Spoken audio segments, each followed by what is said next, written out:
For those of you that are interested in following me on this little journey that I'm on, where I'm really trying to defy all the odds. When I say defy all the odds, I really am trying to do that. When you look at all the sort of, I've been looking at some seriously good players and all the physical advantages that they've got over me. You can say I really am, at my age especially as well.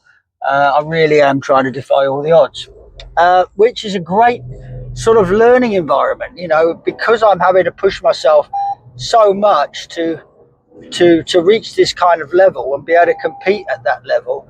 Of course, I'm learning all sorts of things. Now, one thing I did want to talk about in this video is that when things go off, and this is the critical thing. I've been doing this for such a long time now, but when you get like a bad phase, or you're hitting a few bad shots or whatever, those are the real, as I've really discovered, those, we've got to kind of embrace these. I mean, we don't do that, but that is the time to embrace it. It's a real opportunity to learn something really significant. So I would suggest, instead of throwing your toys out the cot and stamping your feet, you really take that opportunity to try and learn something. And what we traditionally do, of course, we don't learn anything, because what we do is we usually, I'm not saying everyone, but most of us will go back, if you like, and ask the experts. That could be in health or in golf. Now, I mean, bad golf, bad health, really same thing. All fantastic opportunities to learn something new, as I've discovered, or as I've found out myself. But yeah, like I said, we go back and we ask the experts. But the problem we got here, as I've also discovered myself, is that, well, the experts have kind of got it wrong. I know that's a tough pill to swallow, and this is something that I really want to push people to really to take that next step, almost, because I do see we do have a lack of courage to do that. I don't know why.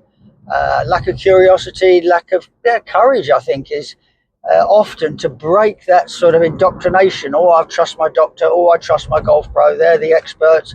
Tiger Woods knows everything. It makes only, we're so indoctrinated into that way of thinking that, and what I would say is, I'd encourage people to first of all be very aware, self-aware of everything that you're doing, but also look at people that are making slightly different noises, that not really necessarily following the narrative. Be curious about those people. That's all that happened to me, say, in my health journey. I just carried on learning, and all of a sudden somebody was in front of me saying something very different, and I had no idea what was going to happen. It could have killed me. I just didn't know, but I was curious. And of course, I could never have realized, never in a million years would I have realized what sort of significant change it could make in my health. Now, I think it's the same thing in the golfing industry, and they're so comparable, really. Now, as I see it in the golfing journey, we probably, we know pretty much everything there is to know about the golf swing, and it wouldn't matter what it is. It could mean keep your head down or something daft like that, or, drop it on the inside, shallow it out, whatever we want. We know absolutely everything there is to know about the golf swing. But I would say that the golf swing is the equivalent of doctors giving out tablets. Absolute same equivalent. We know we're advancing in that area, same as doctors are. They're getting this miracle drug, and this new drug comes out, and it's exactly the same in regards to the golf swing.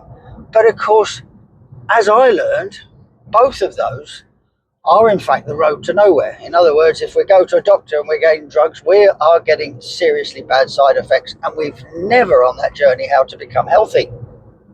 And I see it the same way in the golfing world. Yes, people appear to negotiate their way through it sometimes and become out pretty healthy, same as they would in the health journey. Some people kind of appear to manage through it, which creates that illusion. But what I would say is, the thing that we don't know anything about, or very, no, sorry, that's not true. I'll take those words back.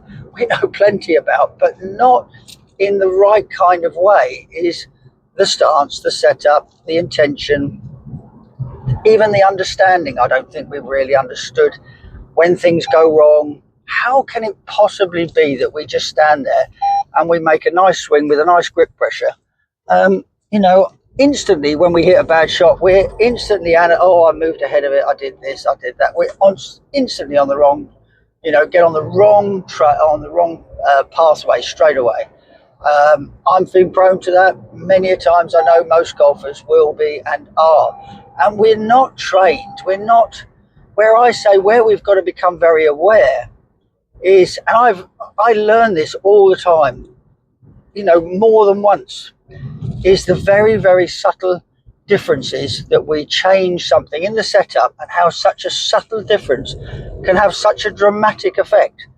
I know that I've learned sort of things in my grip. I will be sharing these things, obviously, in golfing videos, but I've certainly learned something in my grip that I can easily slip back into. I mean, some people won't have these problems because some people are lucky enough to have discovered a good grip, something that suits them very early on. They might have been taught well even, but I would say that my understanding, I'm not saying I was taught badly, but my understanding of the game was very poor, and that was due to being taught that understanding, if you like.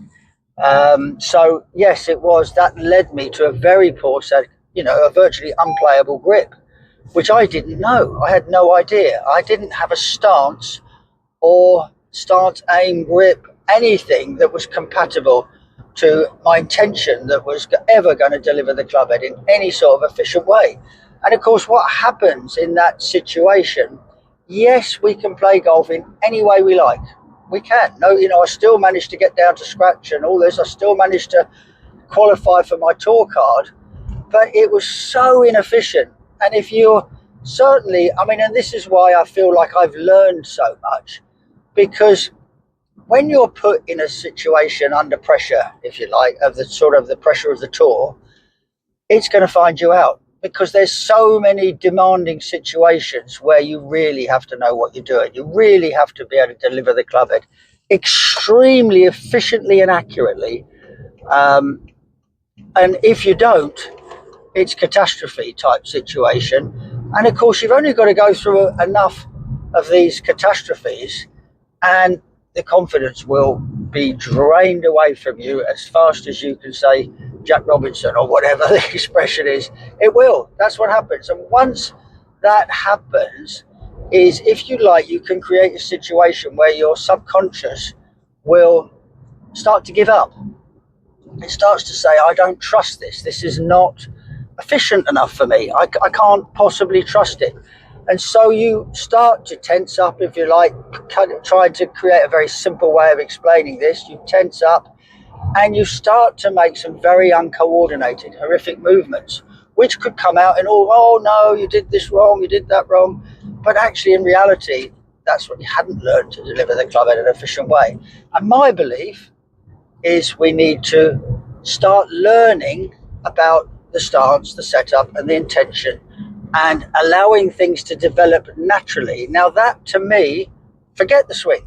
Don't even bother with it. It makes no difference. Just stand there and try and make a nice swing. And yes, we are going to miss, but learn more of these fine details about the setup. And that is the equivalent of, for me, if you like, the keto diet or whatever extreme version or not so extreme version you've got of the keto diet, cutting toxins out of your system, which I've done. I'm doing all kinds of things. I don't use antiperspirant, I don't use toothpaste, I don't use all these chemicals that we use in our cleaning and washing and shampoo and God knows what else. I've started to cut that out, have a good diet, and now that's the journey of health. And as I've learned, exactly the same as the, if you like, working on the setup and things like this, is that's the journey where you start to become healthy, and your body just heals itself. And it does that in golf as well. The equivalent of that is I just keep making a nice swing. as good a motion as I possibly can. And all of a sudden, I start to hit good shots when I do make a good motion. I don't hit bad shots. When I'm delivering it inefficiently, I could make a pretty good motion and hit a terrible shot. And also, I find that when I'm delivering the club head efficiently, if I don't make a perfect, really well-timed, perfect motion, perfect swing, then I start to get away with it.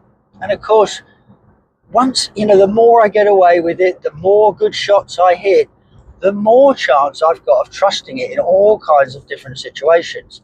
Now, that to me is the right journey that we should all be on. But of course, we're trained not to look that subtly. It is subtle. Some of these changes, I will show it coming up.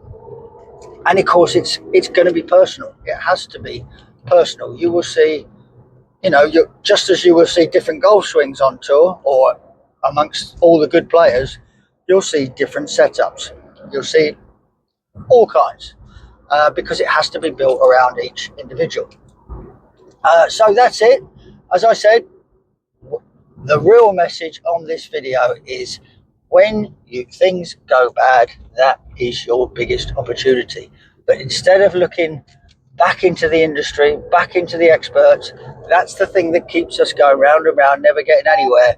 Try to look at, become far more self-aware, look at the setup, look at finer details that you probably wouldn't have looked at before, and you might just start to learn things. It might seem very complicated and difficult at the beginning, but eventually that starts to become a much smaller, simple package where really nothing much can go wrong. So that's it. I hope you're enjoying this journey, and for those of you that are enjoying and are willing to stay on this journey of learning, then I'm going to say thanks for listening.